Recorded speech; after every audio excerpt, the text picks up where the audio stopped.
Diketahui bahwa salat yang pokok adalah salat qalbu. Bila salat qalbu ditinggalkan, maka rusaklah segala salat qalbu dan salat badannya. Sebagaimana sabda Rasulullah sallallahu alaihi wasallam, la salata illa bihuduril qalbi. Tidaklah sah salat seseorang kecuali disertai dengan hadirnya qalbu.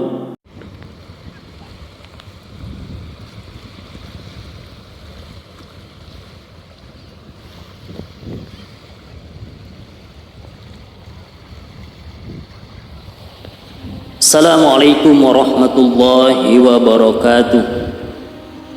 Alhamdulillah, wassalatu wassalamu ala rasulillah wa ala alihi wa ashabihi wa man tabi'a hudah ila yaumil qiyamah. Allahumma salli wa sallim wa barik ala sayyidina Muhammadin wa ala alihi wa ashabihi ajma'in. Sahabat rahimakumullah,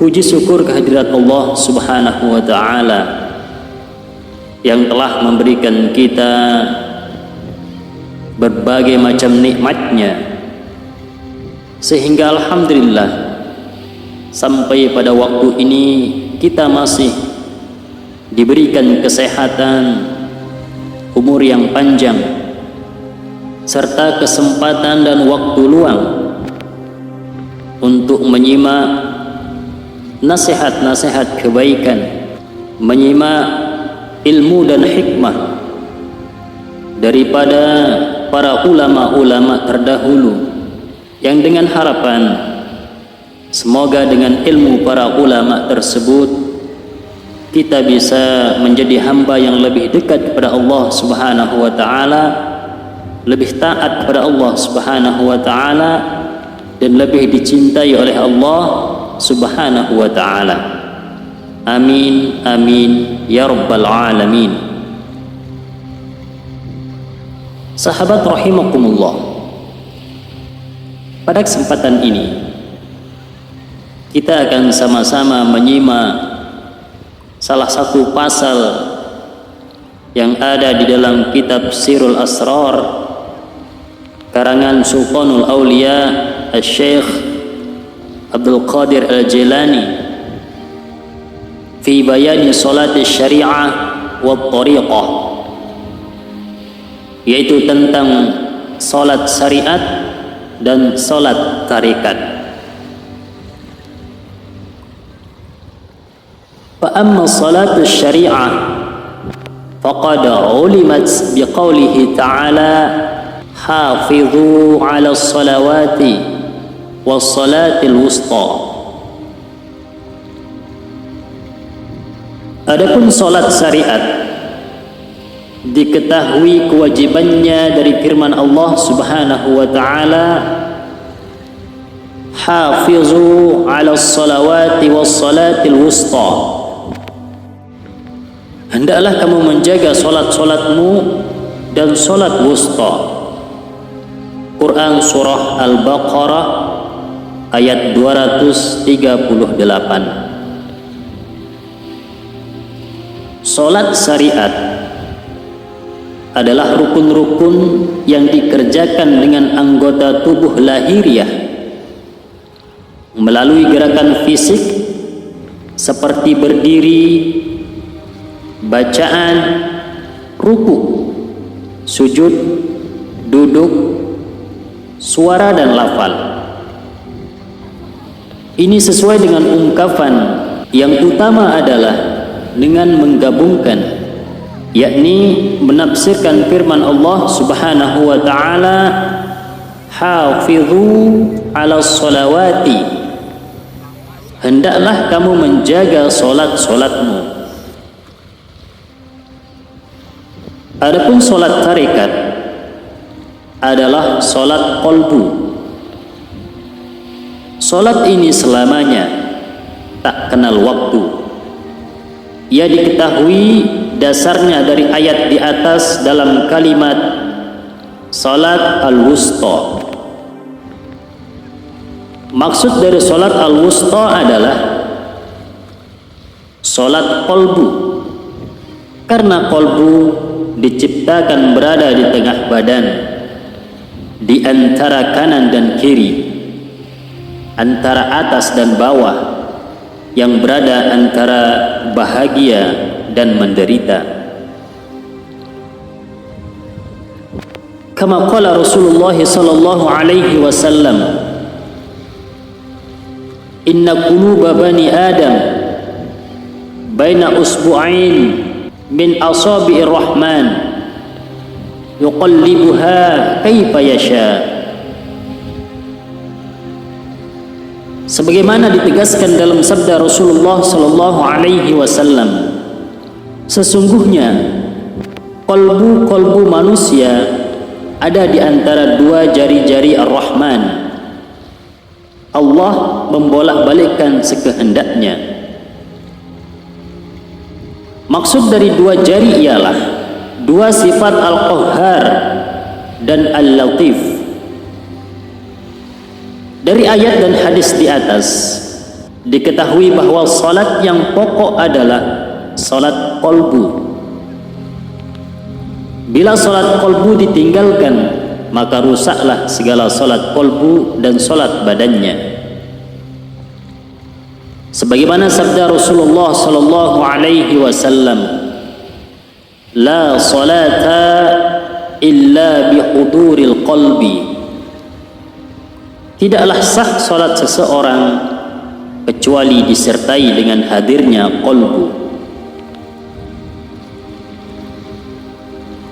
Hal itu karena orang salat bermunajat dengan Rabbnya, sedangkan tempat munajat adalah qalbu. Bila qalbu lalai, maka batallah salat qalbu sekaligus salat badannya, karena qalbu merupakan inti anggota badan, yang lain mengikutinya. Sebagaimana sabda Rasulullah sallallahu alaihi wasallam, ala anna fil jasadi mudghatan idza saluhat saluhal jasadu kulluhu wa idza fasadat fasadal jasadu kulluhu ala wahyal qalbu. Sesungguhnya di dalam jasad ada segumpal daging. Bila ia baik, sekujur badan akan ikut baik, dan bila ia rusak, sekujur badan pun menjadi rusak. Itulah qalbu. Salat syariat memiliki waktu tertentu, sehari semalam 5 kali. Sunnahnya dikerjakan di masjid secara berjamaah, menghadap Ka'bah dan mengikuti imam tanpa riya dan sum'ah. Wa amma salatut tariqah, adapun salat tarikat selamanya sepanjang usia, masjidnya adalah qalbu, berjamaahnya dengan mengumpulkan potensi batin untuk menyibukkan diri dengan asma tauhid melalui lisan batin. Imamnya adalah rindu, syauk. Yang dinamakan syauk adalah ketidaksadaran qalbu akibat mengingat kekasih. Sebagian mengatakan ia adalah api yang Allah Subhanahu wa taala nyalakan di dalam qalbu aulianya, sehingga membakar kegelisahan, kehendak dan kebutuhan yang ada di dalam qalbu mereka. Pendapat lain mengatakan bahwa syauk adalah kegelisahan dan kegundahan akibat menyaksikan Allah Subhanahu wa taala dan melihat sifat-sifatnya dari balik hijab gaib berkat kelembutannya.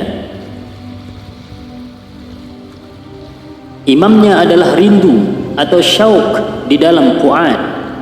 Kiblatnya ialah al-hadrah al-ahadiyah dan jamalu as-samadiyah. Syekh Muhyiddin Ibn Arabi menyebut juga dengan hadrah al-iltija wal istinad, hadirat untuk kembali dan bersandar. Ia merupakan tempatnya khazanah atau al-ma'lumat as-sabitah yang berada di sisi Allah Subhanahu wa ta'ala, yang setiap fakir kembali dan bersandar diri untuk dapat melihat secara zauqi. Disinilah letak tawakal hakiki, orang-orang yang bertawakal disandarkan. Itulah kiblat hakiki. Selamanya qalbu dan roh tidak boleh lepas dari solat ini. Qalbu orang yang solat daim tidak akan tidur dan tidak akan mati, melainkan sibuk di saat tidur dan terjaganya bersama kehidupannya yang menjalankan solat tanpa suara, tanpa berdiri dan tanpa duduk, dan senantiasa menyeru, Iyyaka na'budu wa iyyaka nasta'in. Kepadamu kami beribadah dan kepadamu kami memohon pertolongan. Dengan mengikuti apa yang dijalankan Nabi Muhammad sallallahu alaihi wasallam. Al-Qadi di dalam menafsirkan ayat di atas, beliau berkata, ayat ini merupakan isyarat tentang ahwal seorang arif atau ahli ma'rifat dan perpindahannya dari ghaibah menuju hadrah ahadiyahnya Allah Subhanahu wa ta'ala. Yang dinamakan dengan ghaibah adalah hilangnya kesadaran qalbu dari selain Allah Subhanahu wa ta'ala, sehingga batas tidak menyadari dirinya sendiri. Maka dengan hilangnya kesadaran diri itu, ia tidak melihat lagi dirinya. Maka hilangnya kesadaran diri artinya menyadari Allah Subhanahu wa ta'ala. Konteks ini sesuai dengan apa yang disabdakan Rasulullah sallallahu alaihi wasallam. Al-anbiya wal awliya yusalluna fi quburihim kama yusalluna fi buyutihim. Para nabi dan para wali salat di dalam kuburnya seperti mereka salat di dalam rumahnya. Ay annahum mashghuluna billahi ta'ala wa munajatihi bihayati qulubihim. Maksudnya adalah mereka selalu sibuk dengan Allah Subhanahu wa ta'ala dan bermunajat kepadanya dengan qalbunya yang selalu hidup.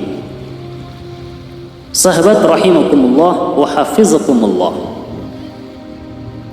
bila salat syariat dan salat tarekat telah bersatu secara lahir dan batin, maka sempurnalah salat itu dan pahalanya sangat besar.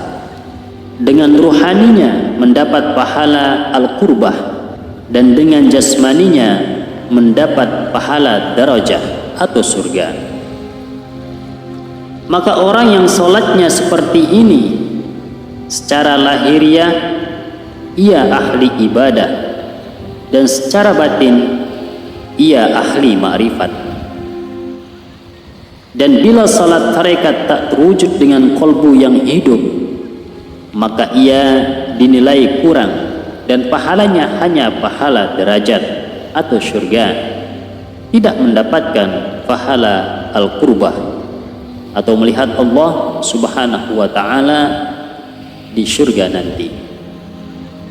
Sahabat rahimakumullah wa hafizakumullah, demikianlah penjelasan Sultanul Aulia Al-Syeikh Abdul Qadir Al-Jilani tentang salat syariat dan salat tariqah. Hadanallah wa iyyakum ajma'in. Syukran katsir. Jazakumullah khair. Wassalamualaikum warahmatullahi wabarakatuh.